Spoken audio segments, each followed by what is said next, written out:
Hello, I'm Louise Watt, and welcome to Here's What Happened, where we have another look at some of the stories that made the news this week. Taiwan was startled by a nationwide alert, which in English said a missile was flying over Taiwanese airspace. But that turned out to be not the case. Jaime Ocon explains. Emergency alerts sounding out across Taiwan.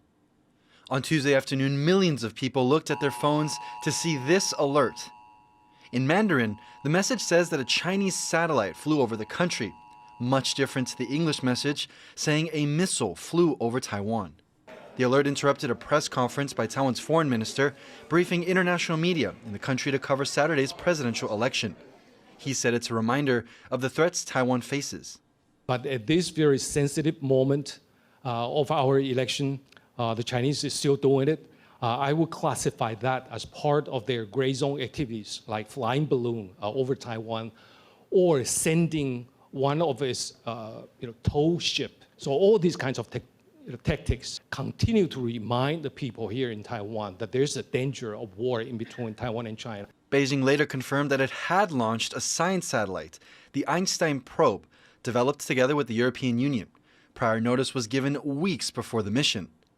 The alert led to criticism of the Defense Ministry for using the word missile in English, and even why it chose to issue a nationwide warning when China had launched similar satellites before.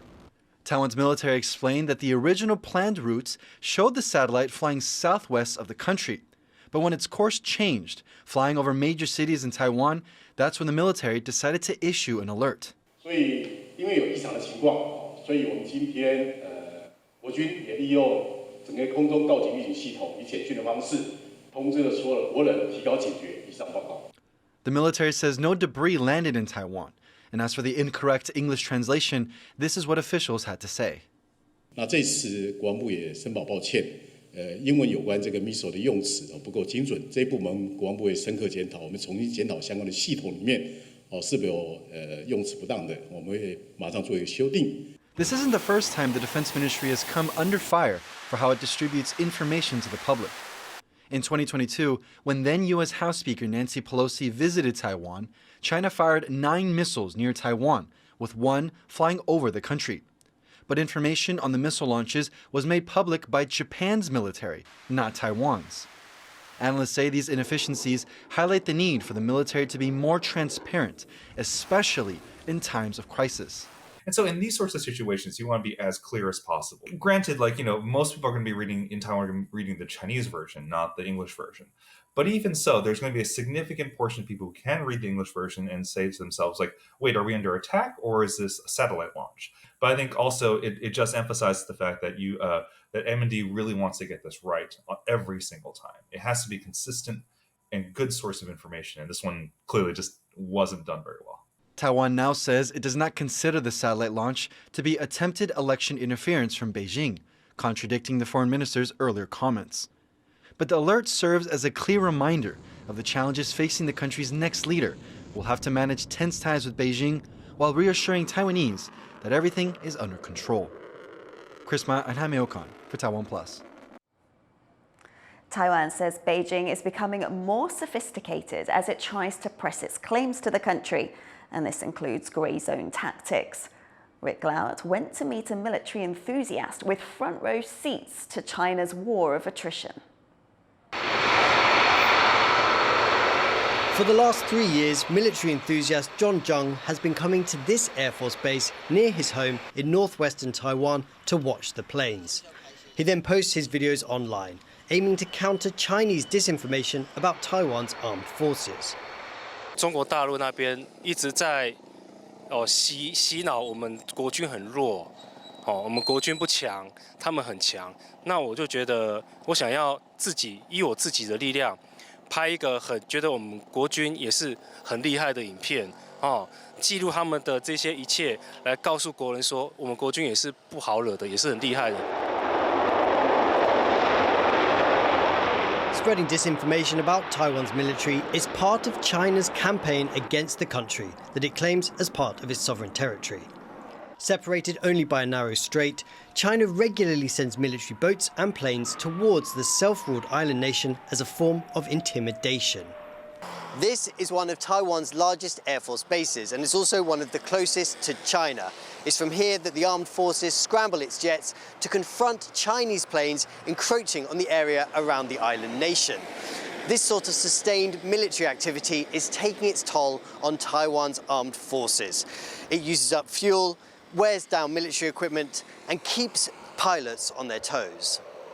But with days to go before national elections here, the number of Chinese military planes approaching Taiwanese airspace has decreased. Instead, the Defense Ministry here has reported an influx of balloons from China flying around and over Taiwan, more than 20 in just 1 month.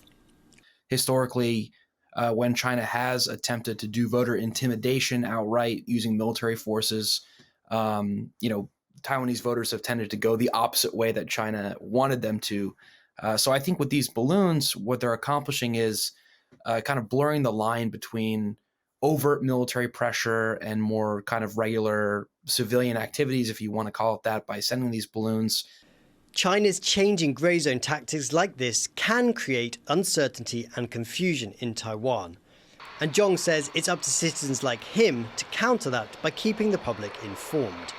国防部一个人的力量怎么够？一定不够的啊！一定要透过我们民众的力量。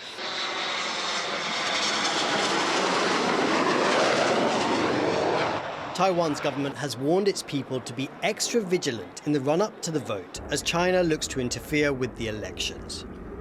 For Plain Watcher Zhong, keeping a keen eye on the country's military is not merely a hobby, but part of his civic and democratic duty. Sam Hui, John Su and Rick Lowett for TaiwanPlus. When it comes to defending Taiwan from a possible Chinese invasion, most of the focus is on traditional arms like fighter jets, tanks and ammunition. But another scenario could see the island completely cut off from the world.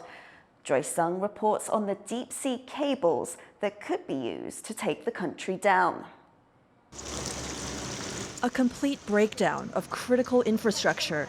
That's what a dreaded 0 hour could look like for Taiwan if Beijing were to act on its threat to invade the country. Under growing Chinese military and political pressure, Taiwan's been boosting its military defenses.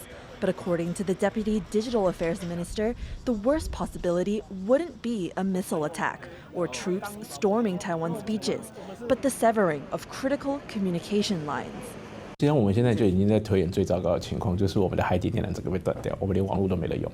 台湾是一个海岛嘛，那所以台湾所有的对外联络通讯，基本上以现在的技术还是以海底电缆为主。Just 14 underwater communication cables link Taiwan to the outside world, which connect at 4 points on the main island. Damaging these connections could send Taiwan into a comms blackout, completely cut off from other countries.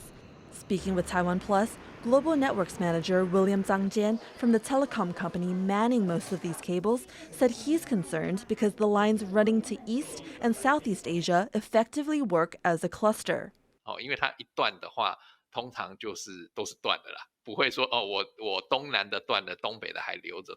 And since 80% of these lines are in the South China Sea, they're vulnerable to Chinese attack.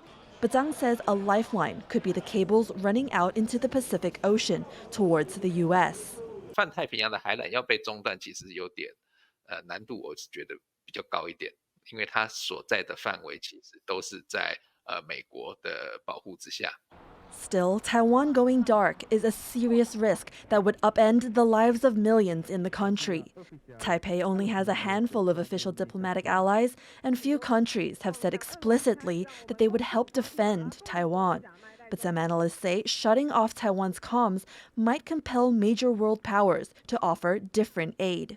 It's definitely easier than providing defense equipment or defense assistance because, in terms of communications blackout or something that affects the citizens more directly and is a little less controversial than giving defense equipment to Taiwan. Taiwan's been working on building backup tech like satellites to mitigate the possibility of going dark, keeping the country connected to the world, even in a worst-case scenario. Andy Xue and Joyce Sun for TaiwanPlus. 4 drag queens put on an election-themed performance in Taipei. The show was designed to make light of politicians and their campaigns, but there was a serious message underlying it all, as Louise reports.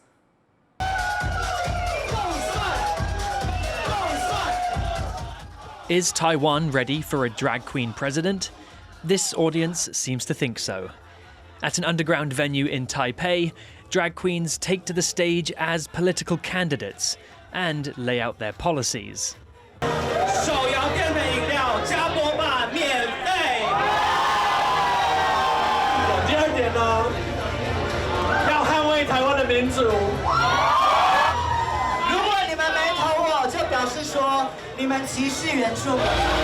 No, these queens aren't really running for office.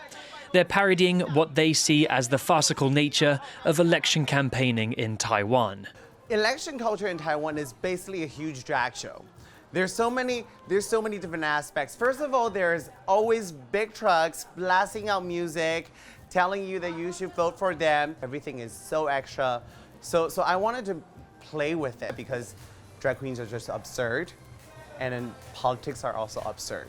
But behind the wigs and makeup is a serious message for voters. It's so important, actually, not just this election, any chance you have to vote, you go out and use your vote. Drag has long been an art form of protest and parody, and drag performers often find themselves at the forefront of rights movements. Originally from the US, Elia Heights, known out of drag as Ellery, has been living in Taiwan for over a decade. Elia has seen several elections and referendums come and go, and has seen firsthand how democratic participation from the LGBTQ+ community can have real effects on policy. I've been in Taiwan for 11 years, so a few elections, local ones, and the presidential elections. I've been to a few rallies, been to a few protests, and seen a lot. And was here for same-sex marriage being passed, which was a really, really exciting time. A lot of people in the gay community were super involved in helping make that happen. Voter turnout in Taiwan is usually high, with some presidential elections pulling in more than 80%. And as one of Taiwan's most divisive elections draws nearer, these drag performers want to make sure their community continues to make a difference and heads to the polls. We want it. If you can vote, all of you, go vote. Leon Lien and Louise for TaiwanPlus. Legendary boxer Manny Pacquiao will help head Taiwan's first professional boxing championship. The Cari Fighting Championship plans to hold its first fights in March. It will have a Premier League with 4 weight classes and a Street Fight League with 6 weight classes. Pacquiao, one of the most decorated boxers in history, has been named the championship's honorary president. The league says his inclusion will elevate Taiwan's international boxing status. A nest of owlets spotted in southern Taiwan is being hailed as a conservation success. Night vision cameras in Tainan County filmed the 4 hatchling eastern grass owls over several weeks. They were first spotted flapping their wings, then flying and perching on nearby fences. The owlet's mother appeared in the area in 2021, leading to efforts to fence off areas for the protected species to make nests.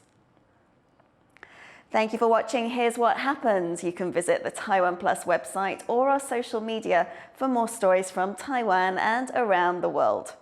Before we go, we leave you with these scenes from an icebreaker in the waters off Japan's Hokkaido island. I'm Louise Watt. Thanks for joining us. Do join us next time.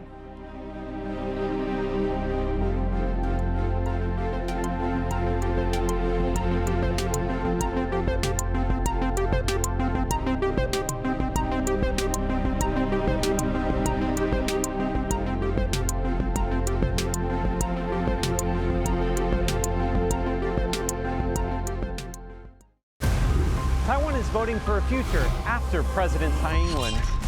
TaiwanPlus has reporters on the ground. We'll bring you a reaction as the results roll in. The whole world is watching. We've got you covered. Join us on election night for our live special, Taiwan Votes, only on TaiwanPlus.